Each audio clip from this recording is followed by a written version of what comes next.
Hello friends, myself Gishit Kumar. I am going to tell you about how those plane take off and fly.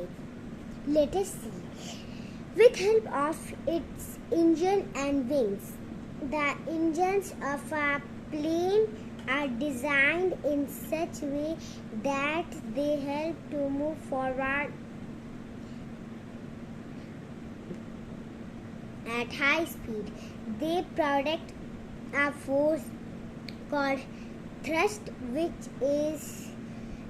gives a plane horizontal movement. When the plane starts moving, the air flows rapidly over its wings. This throws air towards the ground, generating a upward force called lift. The plane takes off and lift overcomes the plane weight, holding it in the sky. Plane goes up, air goes down. Plane goes forward, air goes backward. Engines wings.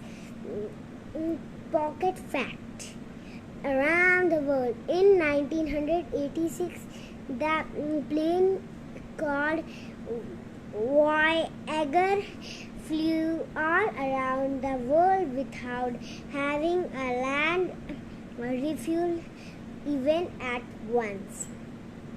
Thank you friends, subscribe it, and one more thing, like it